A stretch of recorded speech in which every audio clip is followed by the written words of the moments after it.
Olá, meu querido, olá, minha querida. Sejam todos muito bem-vindos ao nosso canal Universo da Mulher. Aqui é sua amiga e sua irmã Anita Castro e nós estamos começando mais uma partilha dos estudos da obra de André Luiz. Nós estamos vendo aqui o segundo livro da série sobre a vida no mundo espiritual, que é o livro Os Mensageiros, e hoje nós vamos ver o capítulo de número 46, que vem sob o título Aprendendo Sempre. Mas antes de nós partilharmos, convido a todos para que agora, já no início, curtam esse vídeo, para que o algoritmo do YouTube entenda que esse material é bom para nós e espalhe também com outras pessoas, que é o que nós desejamos, não é mesmo?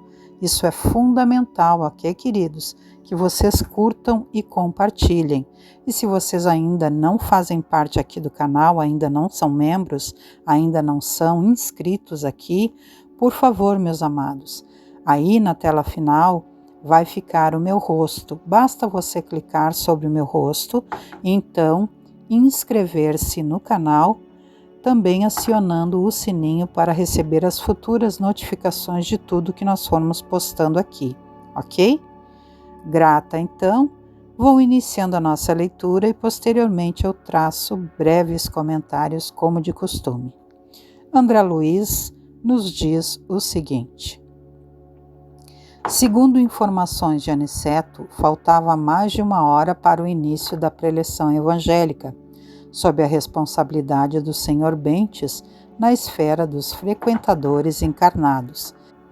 Mas o movimento de serviço espiritual tornara-se intensíssimo. Então, gente, já começando por aqui, o primeiro comentário é que percebamos que numa reunião espírita ou numa reunião espiritualista, onde as pessoas vão se reunir para engrandecer o nome de Deus e para estudar sobre espiritualidade ou religiosidade, seja ela qual for, há um grandíssimo e intensíssimo movimento espiritual dos serviços dos amigos desencarnados, como nos conta aqui o nosso querido André Luiz, não é?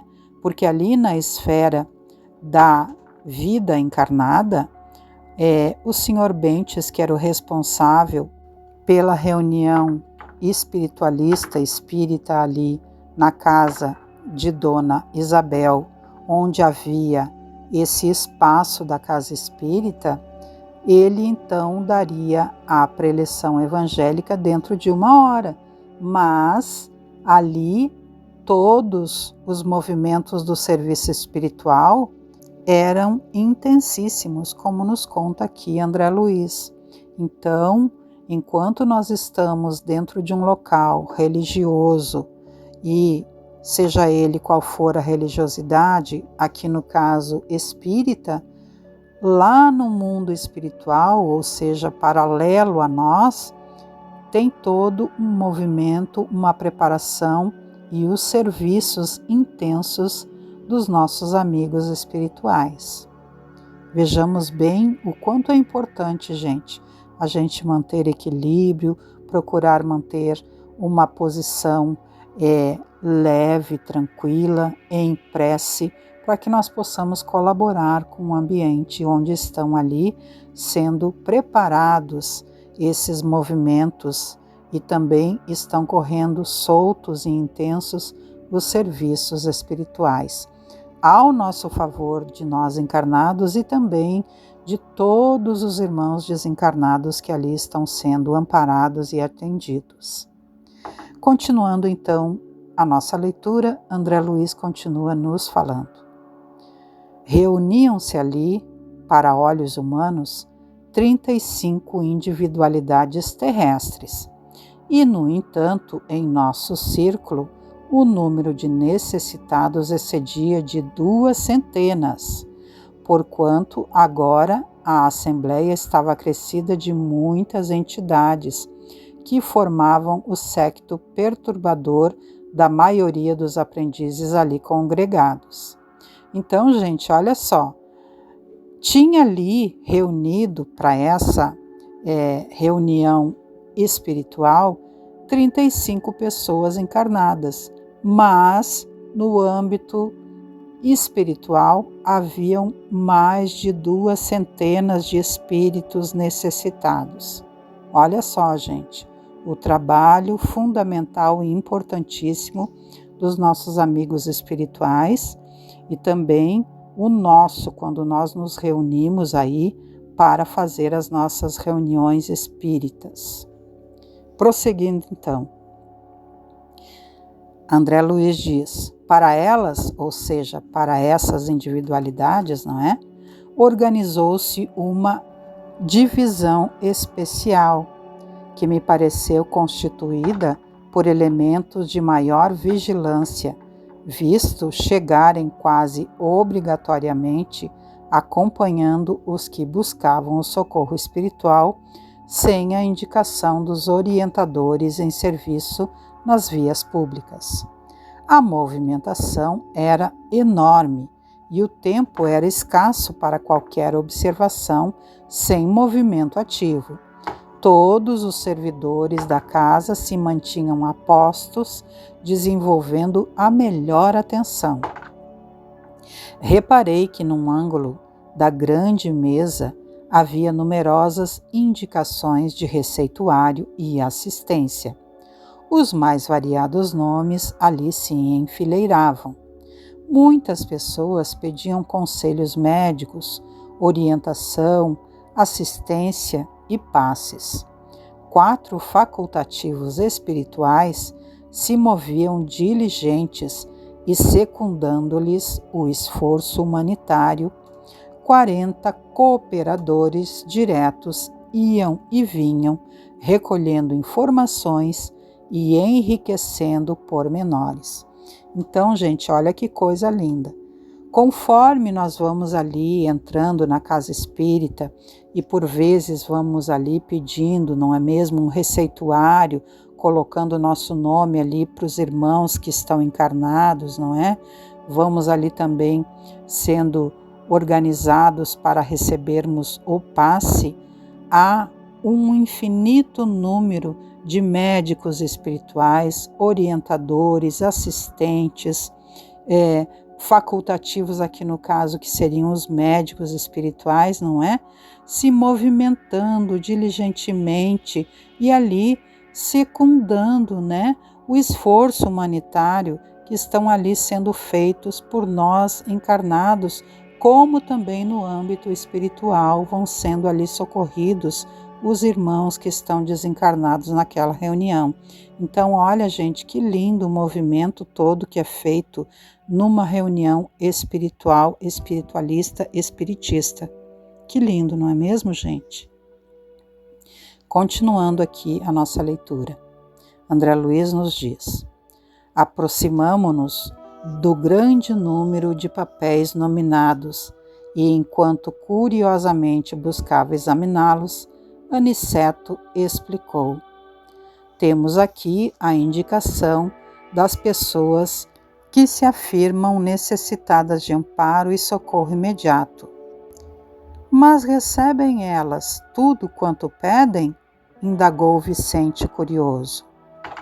Nosso mentor sorriu e respondeu: recebem o que precisam.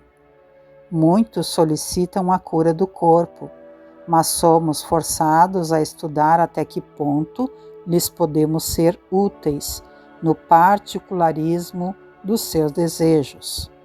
Outros reclamam orientações várias, obrigando-nos a equilibrar nossa cooperação de modo a lhes não tolher a liberdade individual. A existência terrestre é um curso ativo de preparação espiritual e quase sempre não faltam na escola os alunos ociosos que perdem o tempo ao invés de aproveitá-lo, ansiosos pelas realizações mentirosas do menor esforço. Desse modo, no capítulo das orientações, a maior parte dos pedidos são desacisados. A solicitação da terapêutica para a manutenção da saúde física pelos que de fato se interessam pelo concurso espiritual é sempre justa. Todavia, no que concerne a conselhos para a vida normal, é imprescindível muita cautela de nossa parte, diante das requisições daqueles que se negam voluntariamente aos testemunhos de conduta cristã. O Evangelho está cheio de sagrados roteiros espirituais e o discípulo, pelo menos diante da própria consciência, deve considerar-se obrigado a conhecê-los. Então, gente, olha só, quando nós vamos ali numa reunião espiritual, dependendo da nossa capacidade de merecimento, nós vamos receber ou não aquilo que estamos pedindo. Nós vamos sempre receber aquilo que precisamos, que é isso que o nosso querido Aniceto está explicando aqui para o Vicente, como também para ali o André Luiz, que são os aprendizes naquele momento, não é? Então, muitas vezes a gente solicita a cura do corpo físico, mas é claro que nós vamos receber algum alívio, porque é lícito que a espiritualidade superior nos auxilie, especialmente se nós estamos buscando com sinceridade na prática do bem e do Evangelho de Jesus, mas muitas vezes a cura plena do corpo físico não ocorrerá. Não é, gente, porque nós estamos sendo desassistidos e porque Deus não nos ame, mas é para que aquela doença física nos sirva muitas vezes de depuração do espírito, quando nós estaremos aí cumprindo com débitos anteriores que angariamos em outras vidas. São oportunidades ricas que recebemos de evolução. E muitas vezes também as pessoas pedem coisas e situações de resolução que elas próprias podem fazer, através do estudo, da boa vontade, da dedicação, porque não adianta, gente, a gente ir numa reunião espiritual e ficar pedindo socorro em certas áreas da nossa vida, quando nós não estamos fazendo o nosso melhor. Então, por isso que o nosso querido Aniceto fala aqui que muitas vezes no capítulo das orientações a maior parte dos pedidos são desacisados, ou seja, de gente que não quer fazer parte de algo sério e que quer tudo pronto nas mãos. Então precisamos ter consciência de fazer com boa vontade a nossa prática e não nos negar voluntariamente aos testemunhos da conduta cristã, que é o que Aniceto fala aqui, não é mesmo? E aí ele menciona que o Evangelho está cheio de sagrados roteiros espirituais e que o discípulo, pelo menos diante da própria consciência, deve considerar-se obrigado a conhecê-los. Então, nós temos que fazer a nossa parte com boa vontade, para recebermos aquilo de que necessitamos. Somos sempre auxiliados naquilo que precisamos para o nosso caminho evolutivo e para o nosso próprio bem. E precisamos fazer a nossa parte. Não adianta a gente ficar reclamando sem fazer a nossa parte com boa vontade, seguindo bem e as instruções do Evangelho do Cristo. Não é mesmo? Vamos então, continuando a nossa leitura, André Luiz nos diz o seguinte: o instrutor amigo fez pequena pausa, mudou a inflexão de voz, como para acentuar fortemente as palavras, e considerou. Possivelmente vocês objetarão que toda pergunta exige resposta e todo pedido merece solução. Entretanto, nesse caso de esclarecer determinadas solicitações dos companheiros encarnados, devemos recorrer muitas vezes ao silêncio. Como recomendar humildade àqueles que a pregam para os outros? Como ensinar a paciência aos que a aconselham aos semelhantes? E como indicar o bálsamo do trabalho aos que já sabem condenar a ociosidade alheia? Não seria contrassenso?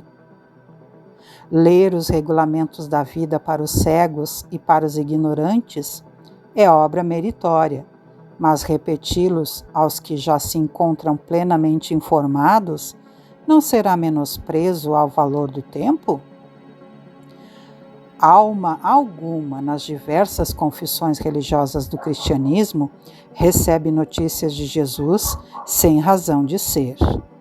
Ora, se toda condição de trabalho edificante traduz compromisso da criatura, todo conhecimento do Cristo traduz responsabilidade. Cada aprendiz do Mestre, portanto, está no dever de observar a consciência, conferindo-lhe os alvitres profundos com as disposições evangélicas. Vicente, que escutava com grande interesse, aventou. No entanto, ousaria lembrar os que formulam semelhantes pedidos levianamente. Sim, elucidou Aniceto sorrindo, mas nós não poderemos copiar-lhes o impulso. Os desencarnados e os encarnados que ainda abusam das possibilidades do intercâmbio entre as esferas visíveis e invisíveis ao homem comum pagarão alto preço pela invigilância.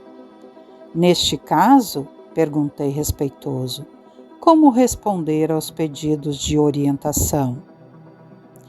Alguns raros, esclareceu nosso orientador, merecem o concurso da nossa elucidação verbal na hipótese de se referirem aos interesses eternos do espírito, quando isso nos seja possível. Entretanto, quase sempre é indispensável nada responder de maneira direta, auxiliando os interessados na pauta de nossos recursos em silêncio, mesmo porque não temos grande tempo para relembrar a irmãos encarnados certas obrigações que lhes não deviam escapar da memória para a felicidade de si mesmos. Calou-se por momentos o bondoso instrutor, considerando em seguida interessado em nos subtrair quaisquer dúvidas. Muitas entidades desencarnadas estimam o fornecimento de palpites para as diversas situações e dificuldades terrestres, mas esses pobres amigos estacionam desastradamente em questões subalternas, incapazes de uma visão mais alta, em face dos horizontes infinitos da vida eterna, convertendo-se em meros escravos de mentalidades inferiores encarnadas na Terra. Esquecem que o nosso interesse imediato agora deve ser, acima de todos, aquele que se refira à espiritualidade superior. Nossos irmãos inquietos que forneçam palpites a preguiçosas mentes encarnadas sobre assuntos referentes à responsabilidade justa e necessária do homem devem fazê-lo de própria conta. Então, gente, o que Aniceto está dizendo aqui? Que muitas vezes essas perguntas fúteis que são feitas às vezes em alguns locais espiritistas e espiritualistas são sim respondidas por entidades, por espíritos, que são também espíritos tão frágeis e tão ignorantes quanto aqueles encarnados que estão ali perguntando sobre futilidades e questões que podem ser resolvidas por eles próprios.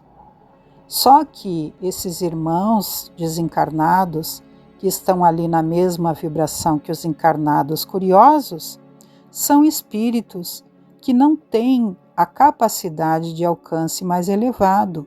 Então, meus queridos, prestemos atenção que nós estamos nos desencaminhando quando estamos buscando futilidades em relação às perguntas que fazemos à espiritualidade, como também estamos desencaminhando esses pobres irmãos que já são frágeis.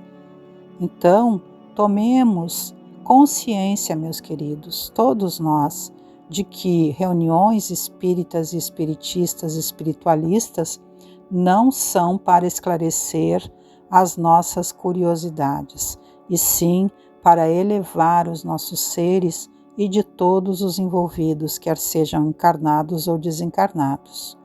O que passa disso deve ser resolvido por nós, no nosso dia a dia, sem a competência de outros irmãos que estarão sendo aí também ainda mais fragilizados pela nossa própria ignorância. Continuando então a nossa leitura.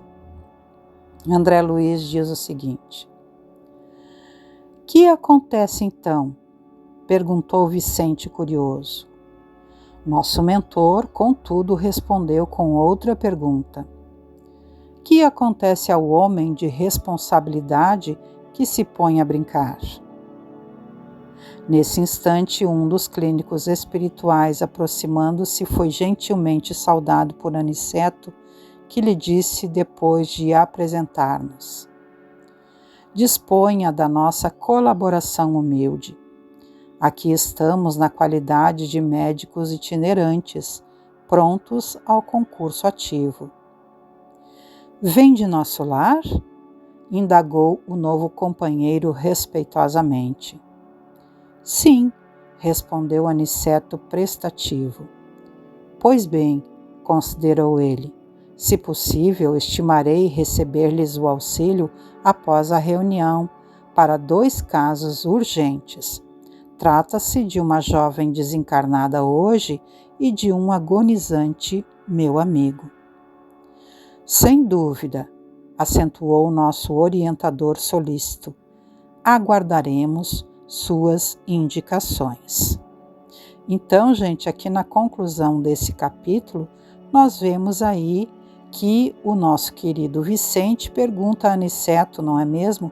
O que vai acontecer então no caso dessas criaturas encarnadas virem fazer perguntas inquietantes e curiosas e de questões que podem ser resolvidas por nós mesmos, o que vai acontecer com eles, não é mesmo? E aí o nosso querido Aniceto responde o seguinte: o que acontece com um homem de responsabilidade que fica ali brincando? O que acontece, gente? Consequências para nós mesmos, não é mesmo?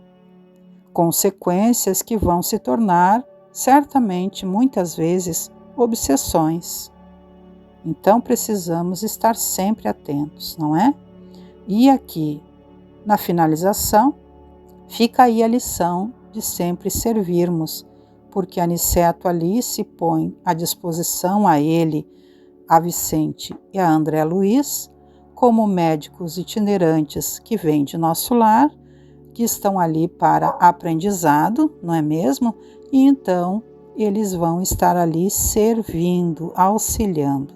E aí esse orientador que está ali, que recebeu a eles, lhes pede então que eles ajudem a uma jovem recém-desencarnada e a um agonizante amigo seu.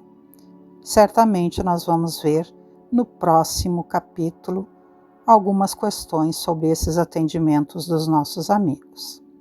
Assim sendo, meus queridos e minhas queridas, vamos então encerrando a nossa partilha de hoje.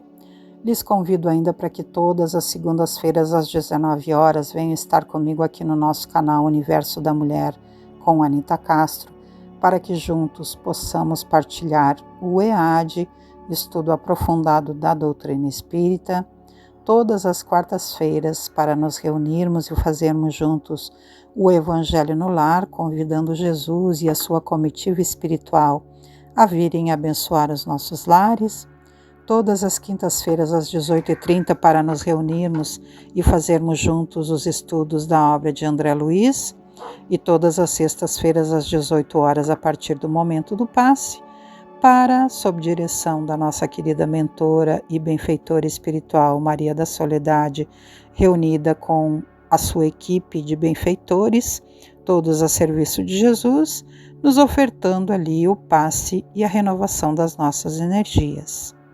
Assim sendo, com uma singela, mas muito sincera oração, me despeço de vocês, pedindo a Deus, nosso Pai maior, a Jesus, nosso querido amigo, nosso amado Mestre, a nossa mãezinha querida, Maria Santíssima, e aos nossos benfeitores espirituais, que continuem nos conduzindo aos caminhos do bem e da paz, da evolução e do aprendizado, como eles sempre fazem, e que nós estejamos abertos, com os nossos corações leves e buscando a prática do bem, com gratidão, fazendo a nossa parte com dedicação e estudo e praticando aquilo de bom que temos recebido diariamente dos nossos queridos.